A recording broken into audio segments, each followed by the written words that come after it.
네, 오늘 성가대 찬양이 너무 은혜가 되네요.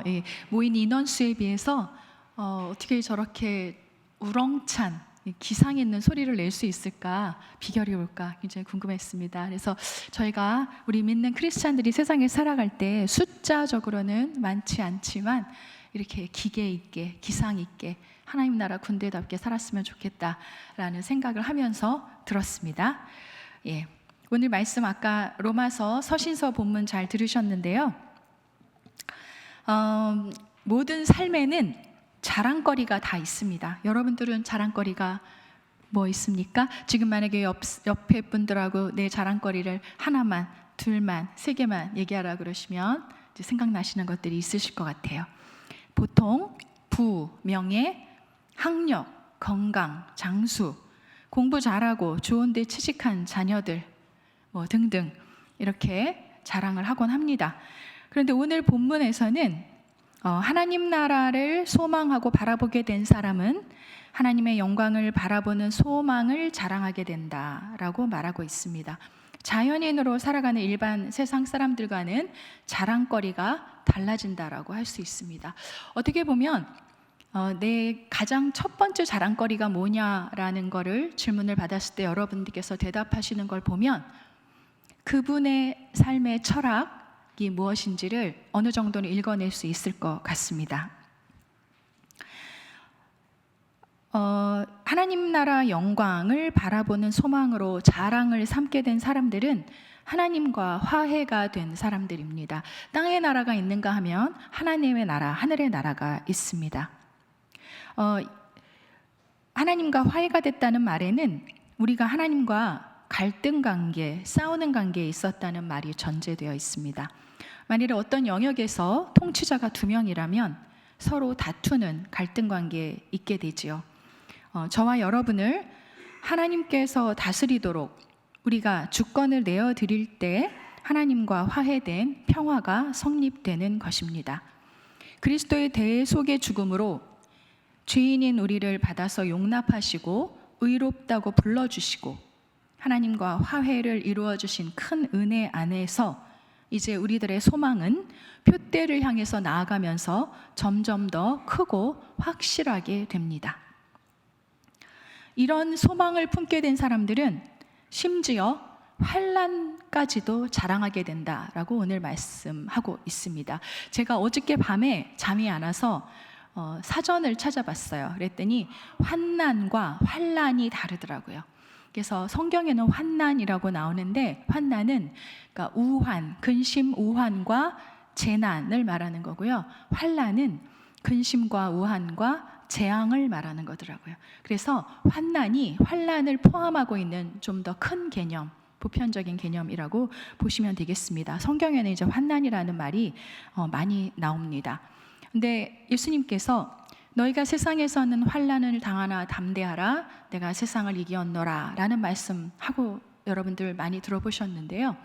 어떻게 보면 저희가 살아가는 삶 자체가 특별한 환난거리가 없어도 환난이 아닌가 이런 생각도 하게 됩니다. 보통 세파라고 말씀 많이 하잖아요. 그래서 세상에 파도가 있다라는 거예요. 물결이 있는 것처럼 우리가 살아있기 때문에 세상 속에선 파도를 만나고 환난을 아주 쉽게, 아주 자주 만나면서 살고 있다고 볼 수가 있습니다. 또 특별한 우환과 환난이 겹칠 때가 있지요. 여러분들 중에도 최근에 어떤 환난과 우환의 제목으로 크게 상심하시고 또 기도하고 계시는 분들도 있을 거라고 생각됩니다.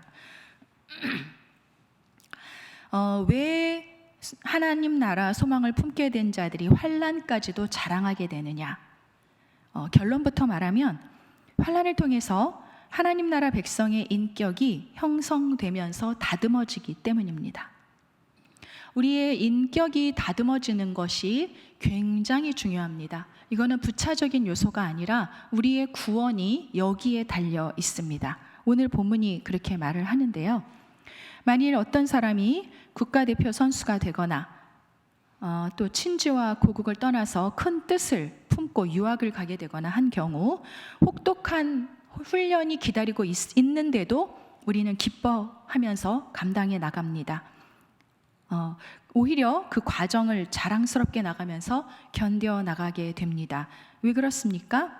그 소망의 내용이 너무나 크기 때문이며 우리 크리스찬들의 경우에는 하나님의 사랑에 대한 확신 때문에 환난마저도 하나님의 사랑의 뜻 안에서 우리에게 주어진 거라는 것을 우리가 믿기 때문에 환난을 기뻐하고 자랑할 수 있게 된다는 뜻입니다. 영광의 하나님을 바라보는 눈이 뜨인 사람은 고린도후서 4장에 나오는 말씀처럼 환난을 경한 것으로 가볍게 여기며 하나님의 사랑의 보증인 성령의 능력 안에서 감당해 나갈 수가 있습니다. 보통 아무도 반기지 않는 환난을 기쁨과 자랑으로 여길 만큼 환난이 전혀 다르게 해석되기 때문입니다. 환난을 감사로 받아들이되 도망가지 아니하고 인내할 때에 하나님의 능력 안에서 우리가 단련되어지며 소망을 더욱 확실히 붙잡게 되는 것입니다.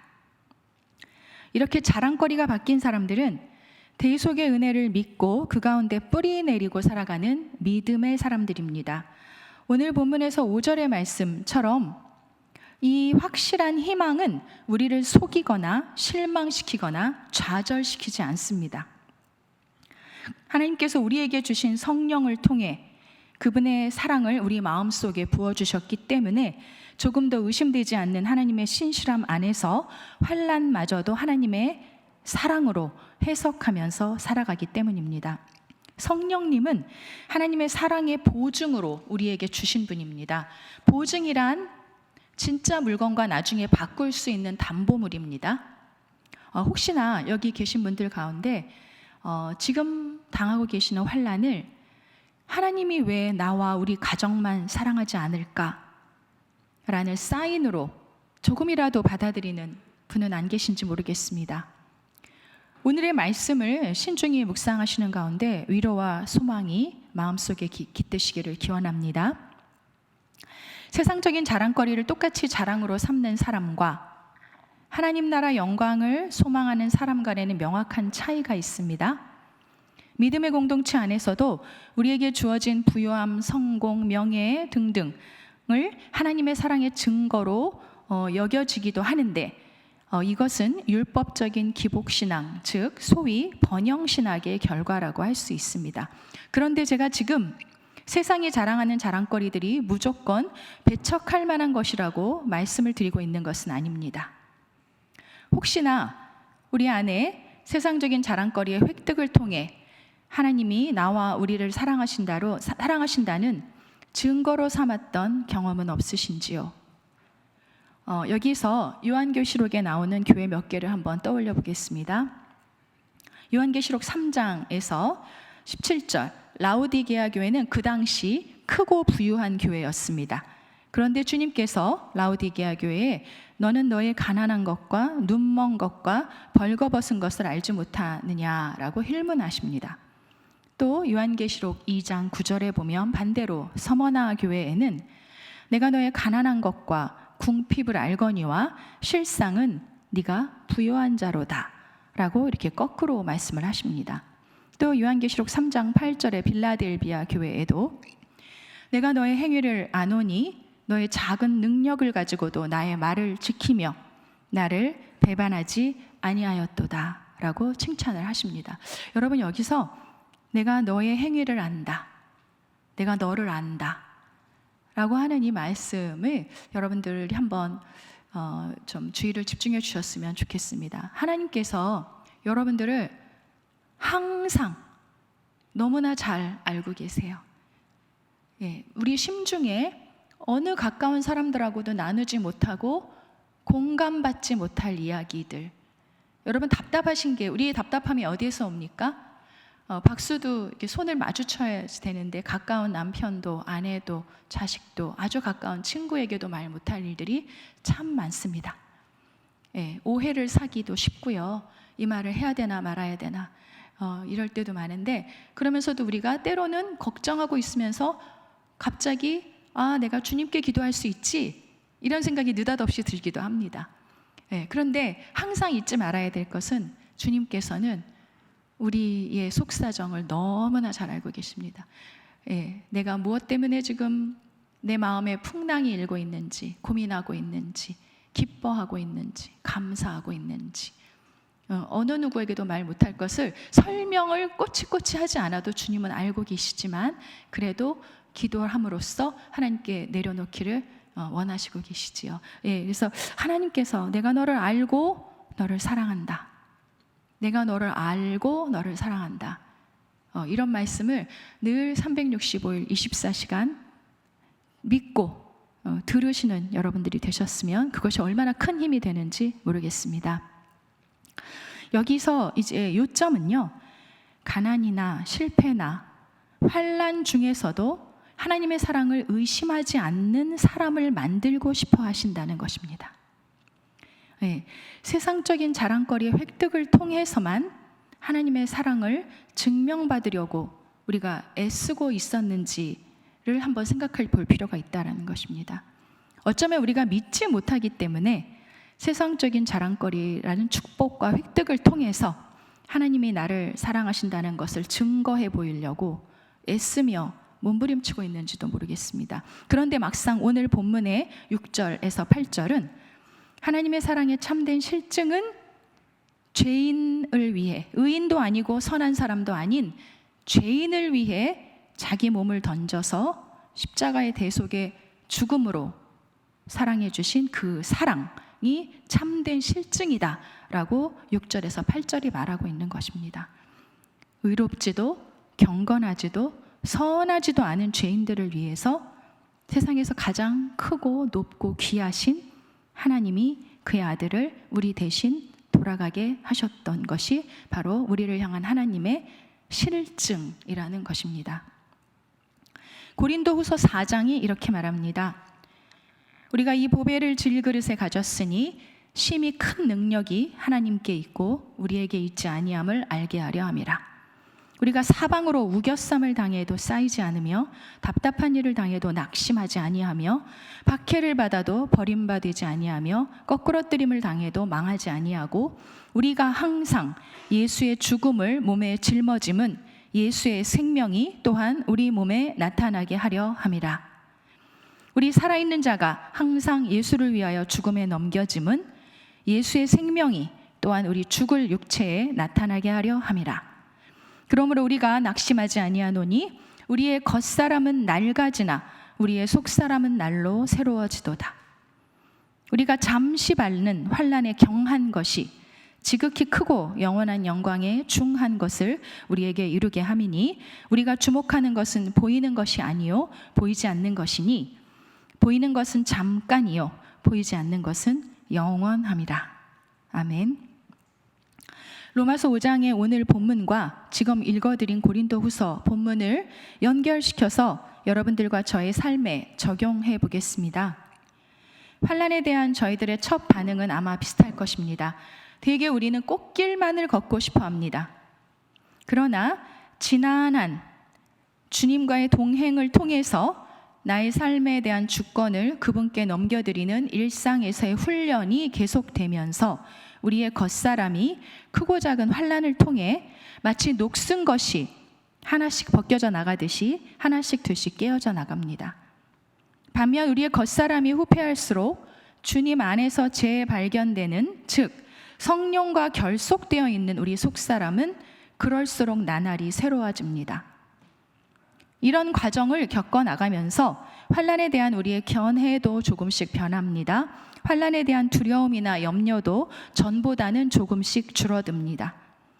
이렇게 환난을 인내하면서 단련됨에 따라 주님의 사랑에 대한 믿음의 확신이 점점 강해지면서 환경이 가져다주는 어려움에 대한 우리의 좌절감은 줄어들고 오히려 담대한 믿음으로 점점 나아갈 수 있게 됩니다. 소망이 우리를 부끄럽게 하지 않음을 믿음으로 점점 확신하게 되었기 때문입니다. 우리의 믿음이 이렇게 든든한 소망에다가 닻을 내리게 될 때라야 우리는 하나님의 사랑을 증명해 보이려는 다른 애타는 시도들을 내려놓게 됩니다. 고린도후서 4장 18절에서 보이지 않는 영원한 영광의 무거움 이라는 표현을 했는데요. 이 보이지 않는 영원한 영광의 무거움의 본질은 사실 우리 육신의 죽음 앞에서 가져갈 것이 아무것도 없다는 것을 깨닫게 될 때 알아차리게 됩니다. 근데 그때는 사실 너무 늦은 때가 아니겠습니까?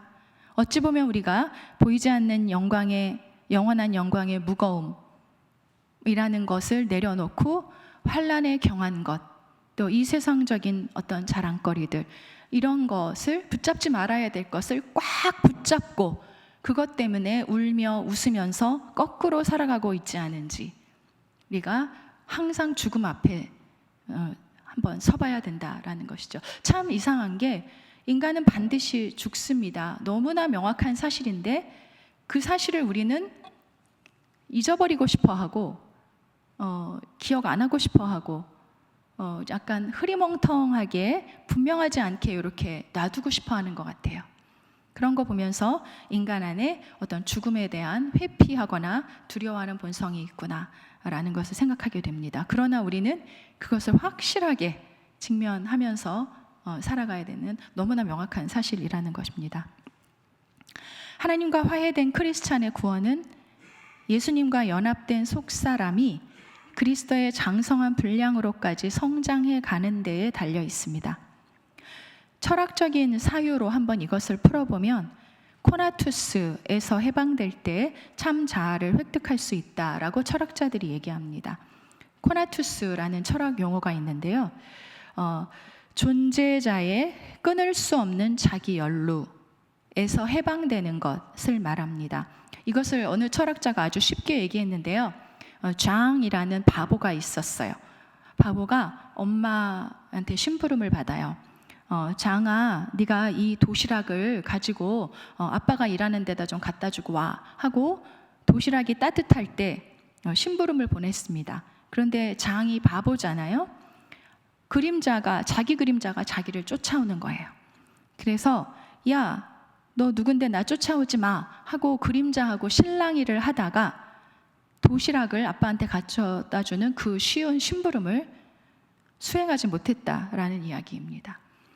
그것은 인간이 끊을 수 없는 우리 각자 존재자들의 끊을 수 없는 자기 연루의 사슬에 자기가 자기한테 묶여 있는 것을 말하는 것입니다.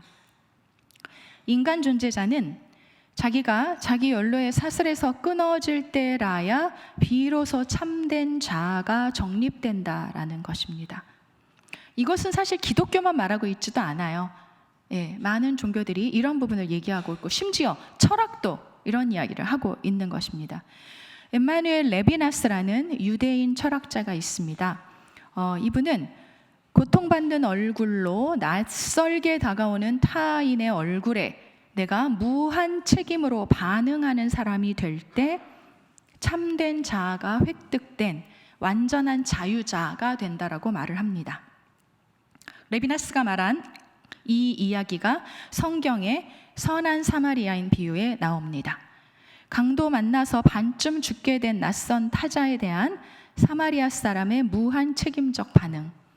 한 번도 얼굴도 모르고 일면식도 없는 사람이 강도를 만나서 반쯤 죽게 됐는데 이 사람은 바쁘게 일로 다른 데를 가고 있었는데 이 사람을 여관에다 데려다 주고 돈이 더 들면 내가 지금 바쁜 일 끝나고 돌아와서 돈 더 줄 테니까 돈 때문에 이 사람 치료하는 거를 대충 하지 말아라 이러고 자기 갈 길을 가고 나중에 다시 돌아오죠. 근데 그 앞서 지나갔던 소위 종교인들은 내가 지금 예배 드리러 가야 돼. 나는 여기서 더러운 피를 묻히면 안 돼.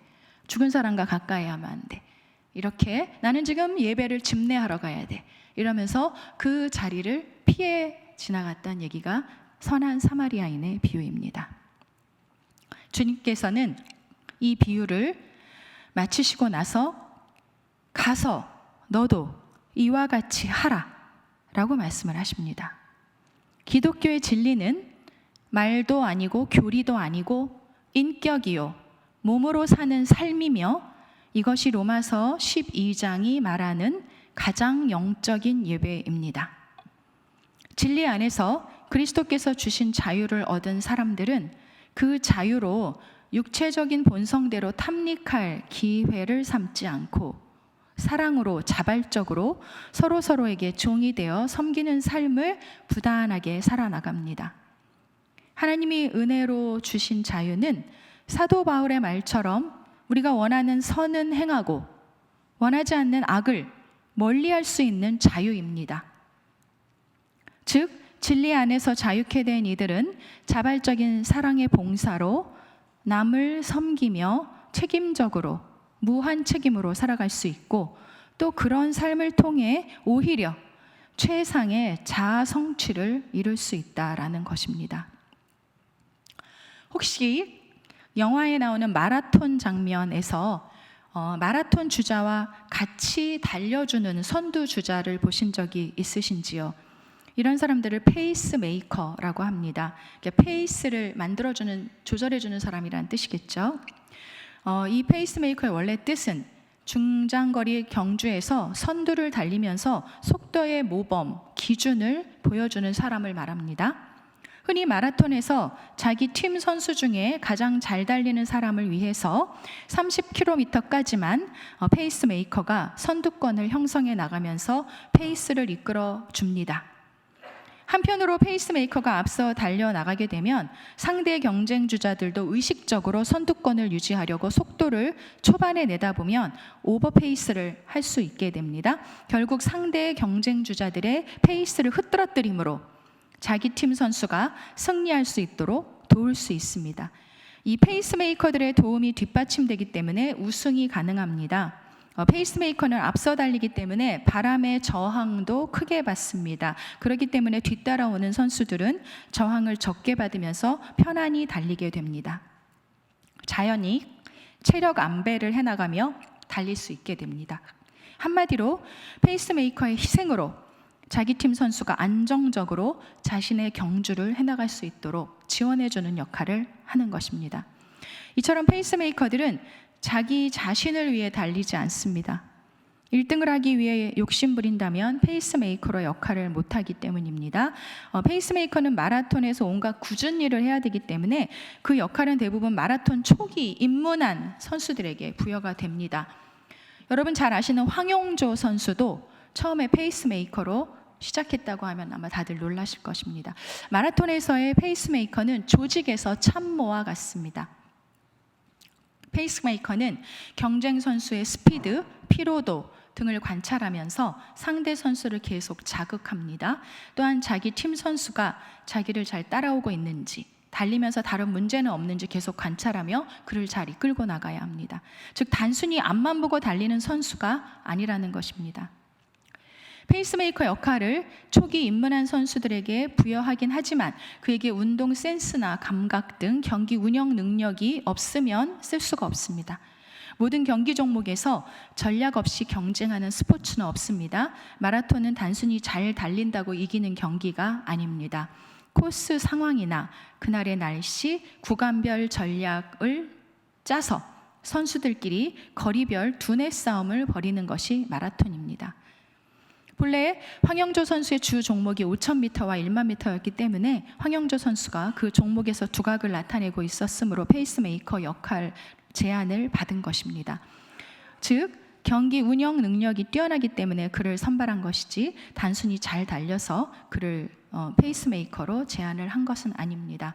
그래서 마라톤에서 페이스메이커는 마라톤 경기 내내 자신의 선수를 이끌고 상대 선수를 견제하며 때론 심리적인 압박과 구간별 페이스 조절을 통한 두뇌 싸움으로 자신의 팀 선수가 궁극적으로 우승할 수 있게 도와주는 마라톤의 참모입니다. 1등에 가려져 그들의 이름과 노력, 희생은 돋보이지 않습니다. 그러나 어느 누구도 페이스메이커의 조력 없이는 우승을 할 수가 없습니다.